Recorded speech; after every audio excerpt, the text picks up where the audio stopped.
আওয়ামী লীগের এত মরদ আছে বলে তো আমার মনে হয় না।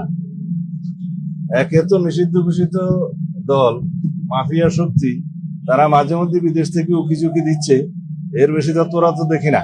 আদালতের বিষয়টা পুরোপুরি না জেনে আমি বক্তব্য দিতে চাই না। আমাদের ল ফার্মকে আমরা অনুরোধ করেছি সার্টিফিকেট কপি তুলে কথা বলবো, এবং আমরা এই ইনস্ট্রাকশন দিয়েছি যেন তার জামিন বাতিলের জন্য তারা পিটিশন দেয়, কারণ তার কাছে অন্যান্য দেশেরও পাসপোর্ট থাকতে পারে, সেটা আমাদের সন্দেহ।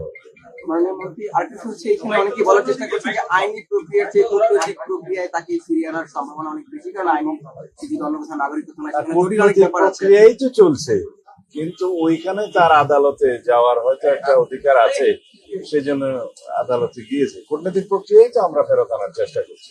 মাননীয় মন্ত্রী, মানুষের মধ্যে বোমা নিয়ে একটা আতঙ্ক কাজ করছে মেট্রো রেলে, আপনি সে বিষয়ে কি বলবেন যে আতঙ্কটা কাজ করছে? দ্বিতীয় বিষয় হচ্ছে সার্জিও সদ্য বাংলাদেশ সফর করে গেলেন এবং এখানে এসে তিনি ভারতের রাষ্ট্রদূতের সাথে লম্বা সময় বৈঠক করেছেন। তিনি চলে যাওয়ার পরে ভারতের রাষ্ট্রদূত দীনেশ ত্রিবেদী আবার চলে গেছে।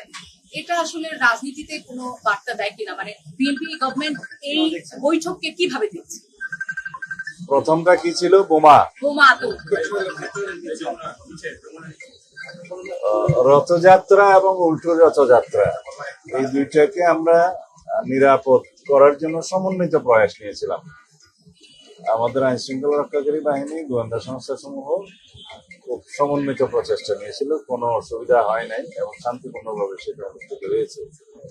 তবে দুর্ভাগ্যজনকভাবে উল্টো রথযাত্রার দিনে কমলাপুরের ওইদিকে, মতিঝিলের ওইদিকে একটা মেট্রো রেলের ফিডারের নিচে একটা বোমা সদৃশ্য জিনিস পাওয়া যায়, একটা ছাতার মধ্যে। সেটা আমাদের দুইজন সদস্য দেখার পরে পুলিশকে জানায়, পুলিশ এটা কর্ডন করে রাখে এবং এটা বোম ডিসপোজাল ইউনিট দিয়ে সেটা সরায় এবং পরে এটা বিস্ফোরিত করে।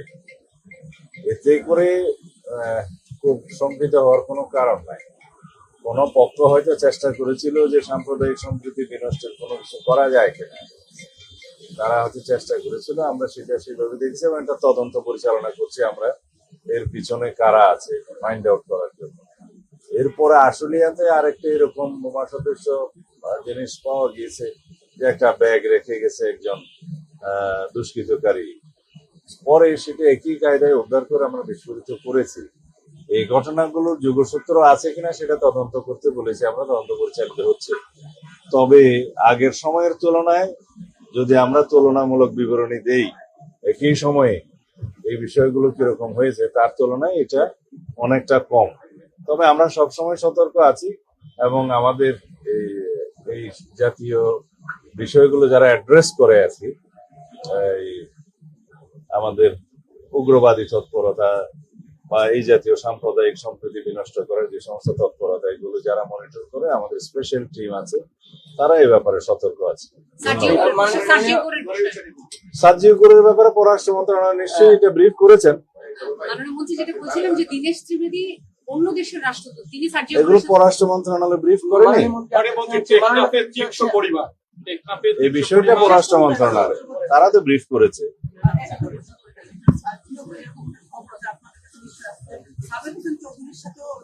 না, এগুলো আমি জানি না, এগুলো পররাষ্ট্র মন্ত্রণালয় বলতে পারবে এই সমস্ত বিষয়।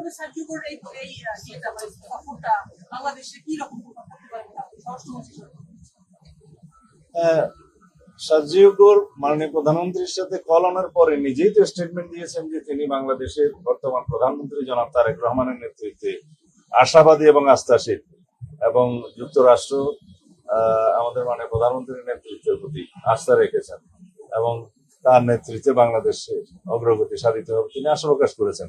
কিন্তু তার মুখেরই কথা। মাননীয় মন্ত্রী আওয়ামী লীগের এই যে তৎপরতা নিয়ে বিশেষ সতর্ক থাকতে বলা হয়েছে, আপনাদের কোনো গোয়েন্দা প্রতিবেদন আছে কিনা যে কারণে? বিষয়টা তা নয়, আমাদের পুলিশ বাহিনীর মধ্যে একটা সবসময় চালু থাকে যাতে আনঅ্যাটেন্ডেড কোনো ভেহিকেল না রাখে। টিমের পুরুষ সদস্য যেন একসাথে চা না খেতে যায়, টিমের পুরুষ সদস্য যেন গাড়ি রেখে সবাই যেন একটু বিশ্রাম না করে, কেউ না কেউ গাড়িতে অ্যাটেন্ড করবে, সব জায়গায় যাতে সতর্ক অবস্থান করে। এটা নর্মাল প্র্যাকটিস, এটাকে অন্যভাবে নেওয়ার কোনো কারণ নেই। সতর্ক আমরা সবসময় আসছি। রাষ্ট্রপতি নিয়ে অনেক আলোচনা হচ্ছে, আপনাদের বড় একটা মিটিং হয়েছে স্থায়ী কমিটির, কবে নাগাদ বাংলাদেশের নতুন রাষ্ট্রপতি আসলে পাওয়া যেতে পারে, আপনি কোনো আলোচনা আছে কিনা? বা নির্বাচন কমিশনের সাথে যোগাযোগ করেন। একদিন একাধিক হামলার ঘটনা ঘটেছে। এটা নিয়ে সরকারের আসলে আমরা কালকেও মিটিং ডেকেছি আমাদের দলের নেতৃত্বে। এটা যুগপৎ আন্দোলনের শরিক এবং অন্যান্য রাজনৈতিক দলের সবার নিয়ে আমরা আগামীকালকে একটা সভা করব কৃষিবিদ ইনস্টিটিউশনে। মাননীয় প্রধানমন্ত্রী উপস্থিত থাকবেন, আমরা ওখানে কথা বলবো।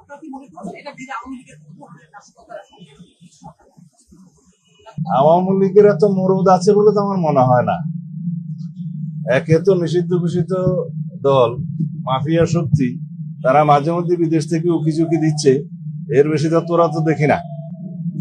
স্যার এনসিপির যে হামলাগুলি হচ্ছে, এনসিপির সমাবেশ, স্যার এগুলি প্রশ্ন উঠেছে যে তাদের অভ্যন্তরীণ কোন্দল হতে পারে। স্যার এই বিষয়টা কি তদন্ত করে জানাবেন কিনা? তদন্তের পরে জানাবো। ধন্যবাদ।